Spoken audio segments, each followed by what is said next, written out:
Hi everybody, today I'm going to do another in the Jaws series, this one being 1987's Jaws the Revenge, and as of this particular date I'm making the video, it's the last of the Jaws films so far.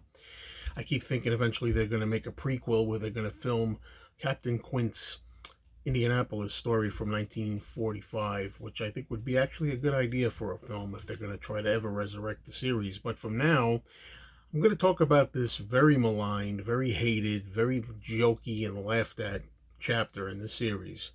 And I'm going to attempt to defend it. That's right, I'm going to defend it. When I say defend, I'm not going to defend it and claim that it's a good movie or that it's even the best of the Jaws sequels.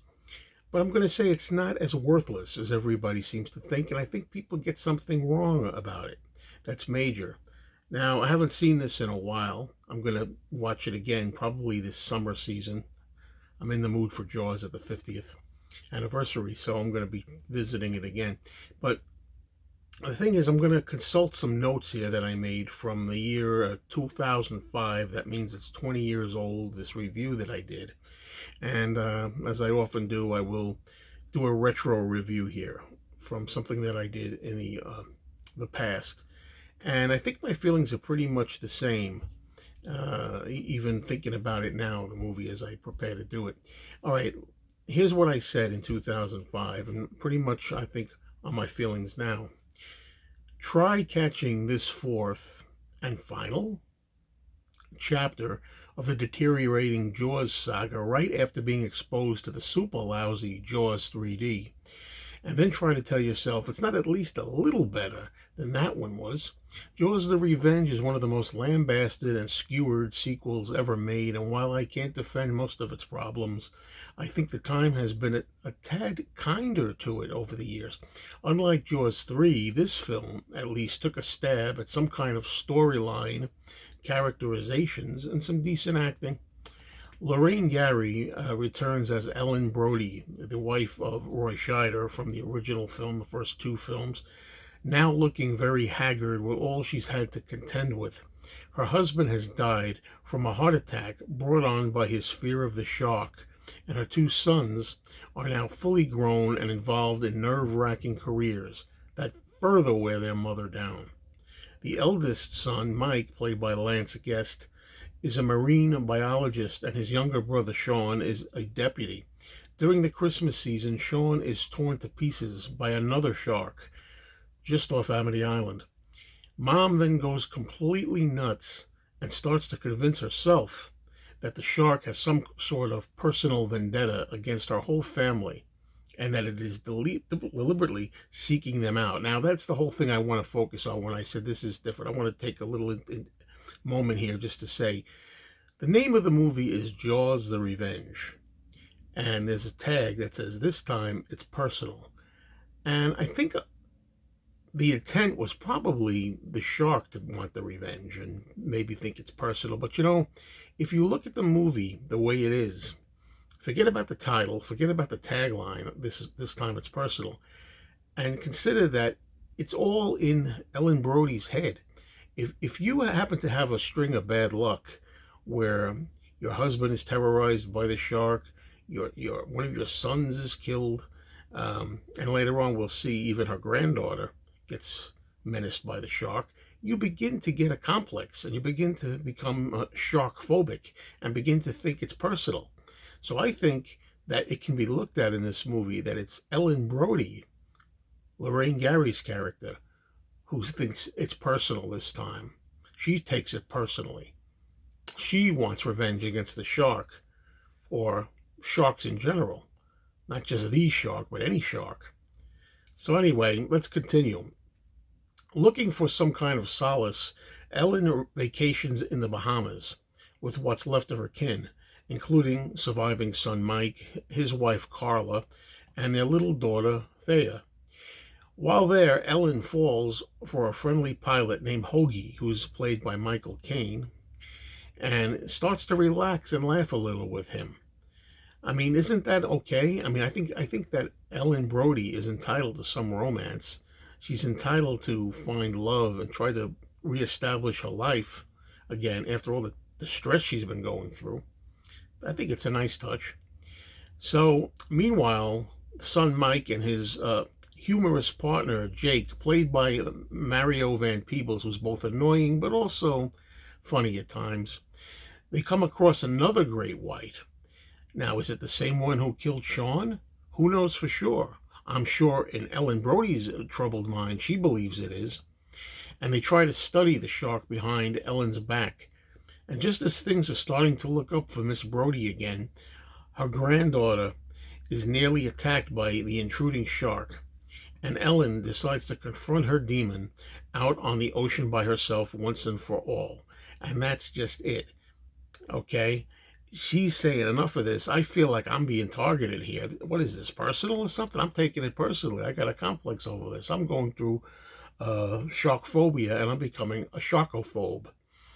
And I want revenge against this once and for all. These demons are tormenting my mind. That's how I approach the movie. That's how I deal with it.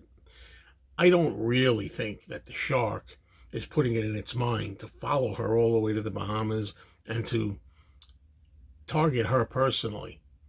Although that may have been the intent, but it's easy to watch the movie if you look at it differently. Well, anyway, there were two endings for this movie, okay? The original ending, which was only out a few days in the US, and then it didn't get a good response, so they reshot an ending.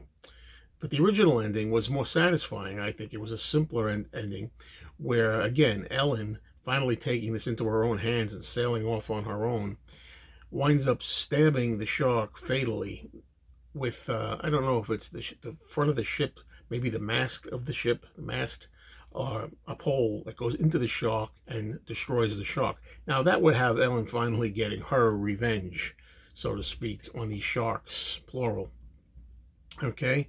But instead, what they did was they made some stupid concoction of an ending where the Marion Van Peebles character gets taken by the shark and it manages to put an explosive in its mouth so that the shark will blow up, but he gets chomped seemingly to death, to bits and pieces, but then somehow miraculously lives at the end. He survives this, which is impossible as it's shot. Unfortunately, that ludicrous ending is the most common ending, and that's the one most of us see.